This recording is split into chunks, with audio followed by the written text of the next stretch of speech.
Assalamualaikum warahmatullahi wabarakatuh. Waspada para pria perkasa usia 60 tahun ke atas. Dengarkan saya baik-baik. Ada sebuah rahasia, sebuah kebenaran tersembunyi yang hampir tidak pernah dibicarakan oleh siapapun, bahkan oleh dokter sekalipun. Sebuah kebiasaan pribadi yang mungkin Anda anggap sepele, namun ternyata secara diam-diam bisa menjadi penyebab utama mengapa stamina Anda menurun, kepekaan Anda berkurang, dan api kepercayaan diri Anda sebagai seorang pria perlahan-lahan padam. Masalahnya bukan karena Anda melakukannya, tetapi karena cara Anda melakukannya yang selama ini salah total. Perkenalkan, saya Dr. Slamet Wibowo. Selama lebih dari 30 tahun, saya telah mendedikasikan hidup saya untuk membantu para pria di usia emas merebut kembali kejantanan, keintiman, dan kekuatan mereka yang hilang. Dan saya bisa katakan dengan jujur, ini adalah salah satu isu paling umum, namun paling salah dipahami yang saya temui setiap minggu di ruang praktik saya. Banyak pria berpikir bahwa aktivitas pribadi ini adalah sesuatu yang hitam atau putih, baik atau buruk. Tapi kebenarannya jauh lebih rumit dan jauh lebih penting daripada yang Anda bayangkan. Sebelum kita memulai, saya mengajak Bapak Ibu semua menulis nama dan asal daerah di kolom komentar. Agar apa? Untuk menjalin silaturahmi dengan lansia yang lain di seluruh Indonesia, agar kita saling menguatkan satu sama lain. Mari kita lanjutkan. Karena meskipun kepuasan diri bisa menjadi bagian dari gaya hidup yang sehat, jika dilakukan dengan cara yang salah, ia justru bisa berubah menjadi senjata makan tuan yang secara perlahan menggerogoti performa Anda, menghancurkan hormon Anda, menyumbat peredaran darah Anda, dan bahkan merusak hubungan Anda dengan orang-orang terkasih. Di video yang sangat penting dan khusus untuk pria dewasa ini, saya akan membongkar tuntas 10 jebakan maut dari aktivitas solo setelah usia 60 tahun yang tidak pernah dijelaskan oleh dokter biasa. Dan saya juga akan tunjukkan bagaimana cara mengubah kebiasaan pribadi ini menjadi sebuah alat yang justru bisa melindungi kesehatan prostat Anda, meningkatkan aliran darah ke area vital, menguatkan hormon testosteron, dan membangkitkan kembali keintiman yang Anda rindukan.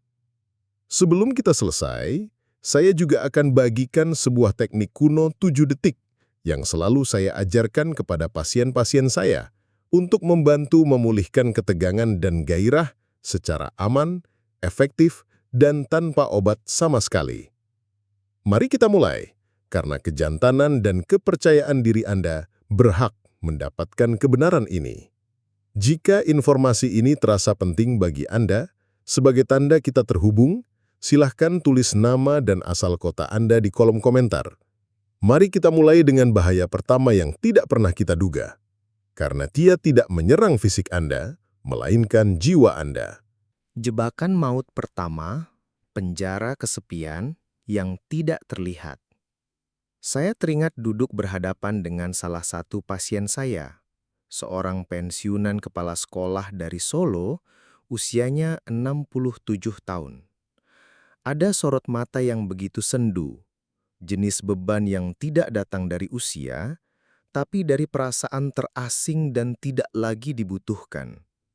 Setelah beberapa menit kami berbincang, beliau mencondongkan badan dan berbisik, "Dokter, saya ini sudah berbulan-bulan tidak pernah menyentuh atau disentuh siapapun, bahkan bersalaman pun jarang.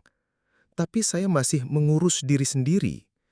Apakah itu dosa besar, Dok?" Pertanyaan itu menghantam saya, bukan karena perbuatannya. Tidak ada yang salah secara mendasar dengan kepuasan diri. Justru, jika dilakukan dengan niat dan keseimbangan, itu bisa menjadi bagian sehat dari kehidupan seorang pria.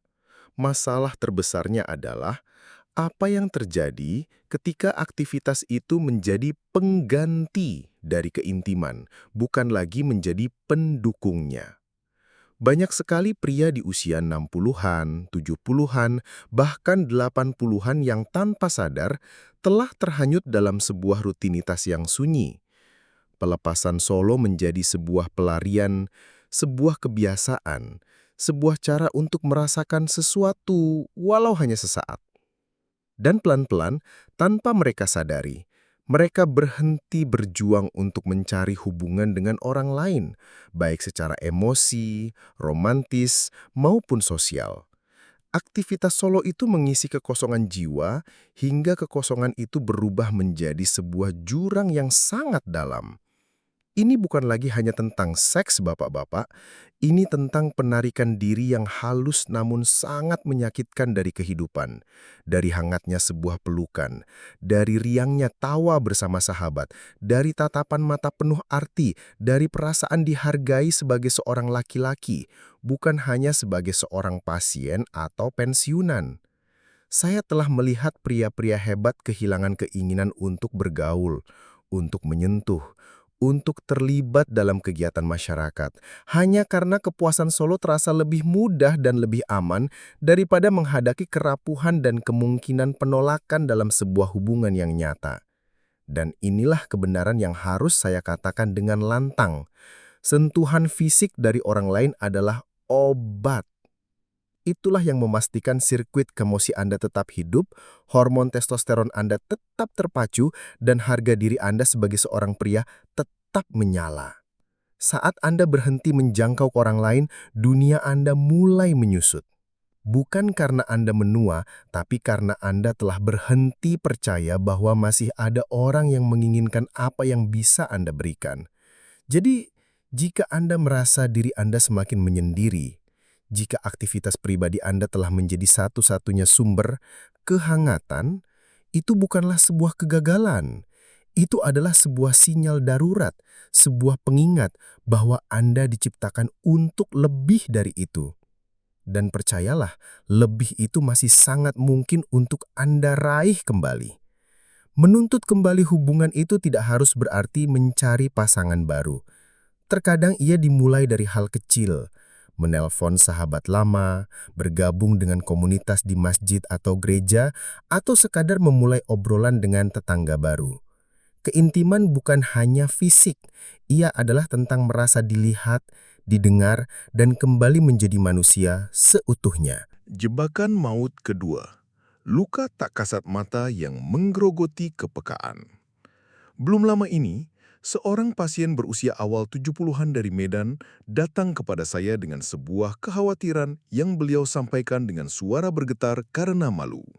Beliau berkata, "Dokter, saya perhatikan ada iritasi dan rasa perih di area bawah sana setelah saya, ya, dokter tahulah, dan akhir-akhir ini rasanya semakin sering terjadi." Saya bisa merasakan dari suaranya, beliau sangat cemas namun juga malu, seolah ini adalah masalah yang memalukan. Sekarang, inilah kenyataan medisnya. Kulit di area vital kita, terutama saat kita memasuki usia senja, akan menjadi lebih tipis, lebih halus, dan lebih lambat untuk sembuh. Tubuh kita kehilangan sebagian besar kolagen dan elastisitas yang pernah dimilikinya saat muda. Kulit di area itu tidak lagi sekuat dan setebal dulu. Gabungkan fakta itu dengan gesekan yang terjadi selama berpuluh-puluh tahun, maka tidak heran jika banyak pria lansia mengalami apa yang disebut mikrolesi atau luka-luka super kecil pada kulit yang bisa terjadi saat aktivitas solo, terutama jika dilakukan terlalu kasar, terlalu cepat, atau tanpa pelumas yang benar. Kebanyakan pria tidak menyadarinya di awal, hanya sedikit kemerahan atau rasa pedih sesaat. Tapi seiring waktu, cedera-cedera mikro yang terjadi berulang ini bisa menyebabkan peradangan kronis, iritasi, dan bahkan pembentukan jaringan parut. Ini justru bisa membuat kepekaan di area tersebut menjadi semakin buruk, bukan semakin baik. Dan dalam beberapa kasus, luka-luka kecil ini membuka pintu bagi masuknya infeksi, baik bakteri maupun jamur, yang sangat mudah berkembang biak di lingkungan yang hangat dan lembab. Bagian terparahnya adalah banyak pria yang berpikir bahwa rasa tidak nyaman ini berarti ada yang salah dengan hormon atau syaraf mereka. Padahal kenyataannya, seringkali hanya teknik mereka yang perlu disesuaikan dengan kondisi tubuh mereka saat ini. Aktivitas solo seharusnya tidak pernah menyakitkan. Dan jika terasa sakit, itu bukan pertanda Anda sudah rusak.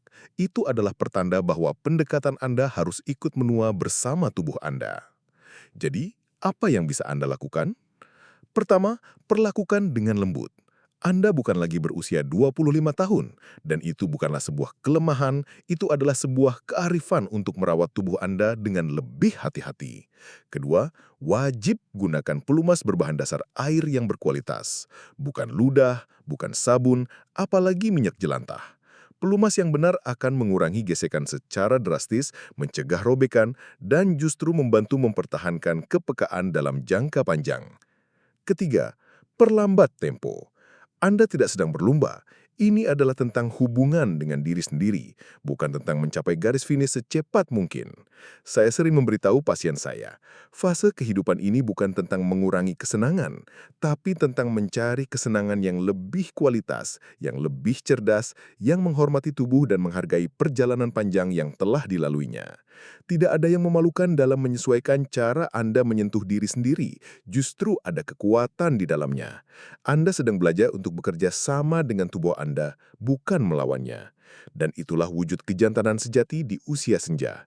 Kesadaran bukan pengabaian. Jebakan maut ketiga, otak yang terbiasa, rasa yang menjadi hambar. Pasien ini berusia 64 tahun, seorang pria yang cerdas, sehat, dan masih aktif bekerja paruh waktu. Namun, beliau duduk di hadapan saya dengan wajah seorang pecundang. "Dokter," katanya, "saya sudah tidak bisa merasakan apa-apa seperti dulu. Saya masih bisa keluar kalau sendirian. Tapi dengan istri saya, rasanya berbeda. Rasanya hambar. Saya tidak tahu apa yang salah dengan saya." Saya melihat kasus seperti ini lebih sering dari yang Anda bayangkan. Dan ini tidak selalu tentang testosteron yang rendah atau peredaran darah yang buruk. Terkadang ini adalah tentang apa yang saya sebut sebagai pembiasaan senyap pada sistem saraf. Begini, saat seorang pria melakukan aktivitas solo dengan cara yang sama persis berulang kali selama puluhan tahun, cengkeraman yang sama, ritme yang sama, tekanan yang sama, fantasi atau tontonan yang sama, maka otak dan tubuhnya akan mulai mengasosiasikan puncak kenikmatan hanya dengan pola spesifik itu. Ini seperti menggukir sebuah parit yang sangat dalam di tanah. Setiap kali Anda menuangkan air, ia akan selalu mengalir di jalur yang sama. Setelah beberapa lama, air itu lupa bagaimana caranya mengalir ke tempat lain. Dalam istilah seksual, ini disebut desensitisasi. Dan bagi pria di atas usia 60 tahun, ini seringkali muncul sebagai kesulitan merasakan rangsangan dari pasangan, membutuhkan sentuhan yang lebih intens untuk mendapatkan hasil yang sama, atau kesulitan mencapai puncak kenikmatan tanpa membayangkan atau meniru ulang lingkungan solonya yang sangat spesifik itu. Apa yang dulu terasa alami, kini terasa seperti sebuah pekerjaan, dan itu menciptakan kebingungan, frustasi, dan rasa malu yang mendalam.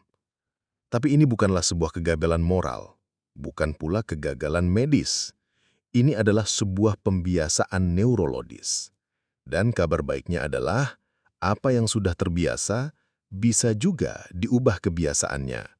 Mulailah dengan mengubah total cara Anda menyentuh diri sendiri.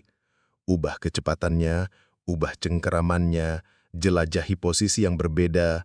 Coba libatkan imajinasi dan ingatan Anda daripada terus bergantung pada rangsangan visual dari luar setiap saat. Dan yang paling penting, perlambat. Jangan terburu-buru menuju pelepasan. Izinkan diri Anda untuk menjelajahi sensasi. Saat Anda menciptakan keberagaman dalam rangsangan, Anda sedang membangunkan kembali jalur-jalur saraf yang sudah lama tertidur. Anda sedang membangkitkan kembali kepekaan, tidak hanya di dalam tubuh, tapi juga di dalam otak. Dan inilah sesuatu yang saya katakan pada setiap pasien yang berjuang dengan ini. Sistem saraf Anda tidak rusak, ia hanya terlalu terlatih dalam satu arah. Yang dibutuhkannya bukanlah rasa malu, yang dibutuhkannya adalah kesabaran, keberanian untuk mencoba, dan waktu untuk riset atau mengatur ulang. Saya telah menyaksikan pria-pria memulihkan hubungan intim dengan pasangan mereka setelah bertahun-tahun merasa kebas, hanya dengan berlatih menyentuh diri sendiri secara berbeda. Mereka tidak butuh pil atau prosedur, mereka hanya butuh izin untuk menjelajahi diri mereka dengan rasa ingin tahu, bukan dengan ketergesaan. Resiko ini sangat halus, dan itulah yang membuatnya berbahaya. Karena Anda mungkin tidak sadar ini sedang terjadi, hingga jarak antara Anda dan pasangan terasa terlalu jauh untuk diseberangi. Tapi jembatan itu bisa dibangun kembali, dan itu dimulai dengan melatih kembali cara Anda merespon kenikmatan, baik saat sendiri maupun bersama orang lain.